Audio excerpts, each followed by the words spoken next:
Chico, eu vou perguntar para você daqui a pouco sobre a questão da milícia, mas antes eu queria esgotar o tema Marielle com você, que você é uma pessoa, talvez seja a melhor pessoa para falar sobre isso, que é uma questão que é muito emocionante, né? Que eu conversei aqui com a Cidinha Campos, com muita gente, que foi o fato de o Rio de Janeiro, a milícia já matou muita gente no Rio de Janeiro, inclusive políticos.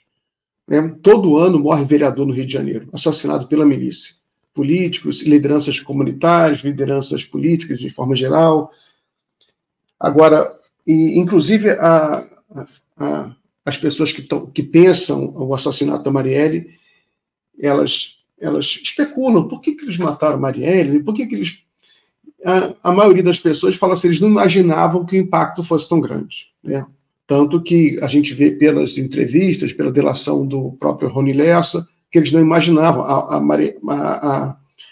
A Marielle, ela, dentro da esquerda, ela era muito conhecida, ela era muito respeitada, mas ela não era uma pessoa muito conhecida nacionalmente, fora da bolha da esquerda. Passou a ser com a execução. Exato, aí queria uma reflexão aliás, sua. Internacionalmente, tem uma rua em Paris com o nome dela aí. Virou um símbolo. Eu queria que você falasse sobre isso. Deixa eu só completar a pergunta, porque é uma coisa muito importante, eu quero muito ouvir você. Qual a razão? Porque foi uma coisa muito emocionante. Eu fui na passeata no dia seguinte. Foi uma das manifestações mais emocionantes que eu fui na minha vida. Vi muito jovem, muita gente, né, ali no centro da cidade. Eu mesmo fiquei muito emocionado. Aquilo tocou uma fibra, né, uma fibra do povo, não só do Rio, do Brasil, do mundo, né? A própria Cidinha Campos, ela reflete, ela dá várias entrevistas. Por que aconteceu? Se não fosse o povo, se não fosse o povo no sentido amplo, não só do povo do Rio, nem só do Brasil, o povo no sentido global mesmo, né? A humanidade. Por que, na sua opinião, a Marielle, que era uma desconhecida, ela tocou a fibra da humanidade e fez com que fosse inevitável que todo o mundo inteiro fizesse pressão para que se descobrisse quem era o mandante e os assassinos? Essa execução bárbara, e eu também saí junto com o deputado Glauber Braga no primeiro voo de Brasília para o Rio, cedinho, naquela manhã, madrugada de quinta-feira, uma noite indormida, a gente ficou atônito, não acreditando. E quando afinal falou, não, foi a Marielle sim, e o motorista, o Anderson, também morreu, e a Fernandinha, que estava com ela, minha querida amiga, já trabalhou comigo, minha irmã, ela sobreviveu, estava no carro também. E a gente depois começou a realizar essa barbárie dentro da gente, ainda em estado de choque. Foi um assalto. Essas coisas comuns no Rio e no Brasil, comuns entre aspas, né? Não podemos banalizar isso. 60, 40 mil mortos em assaltos por ano.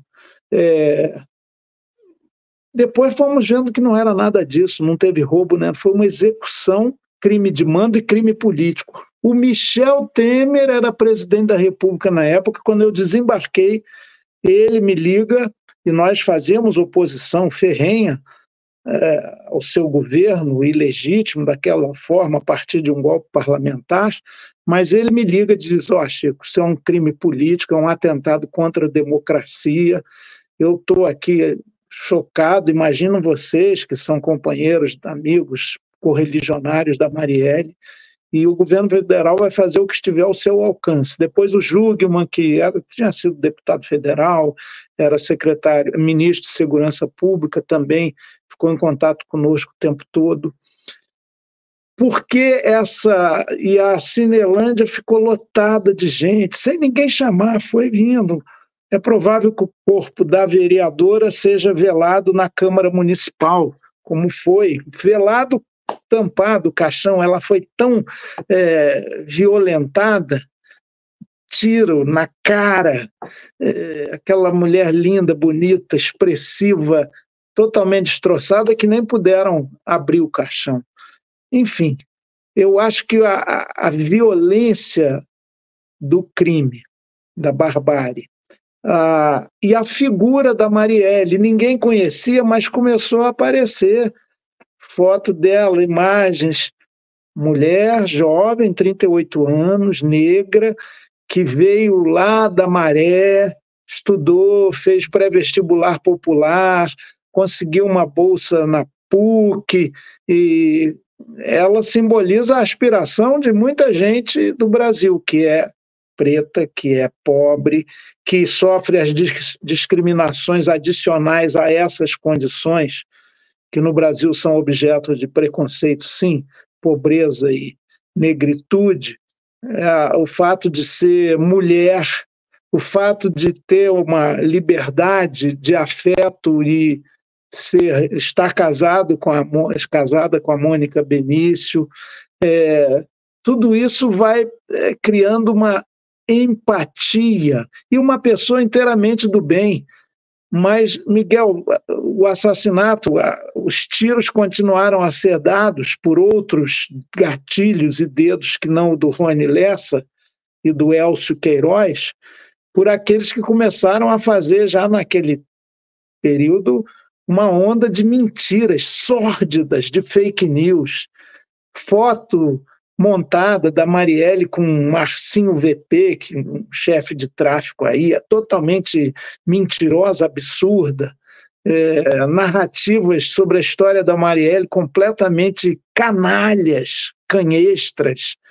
E essa turma do mal, que não tem empatia nenhuma, é cúmplice desse crime e de tantos outros.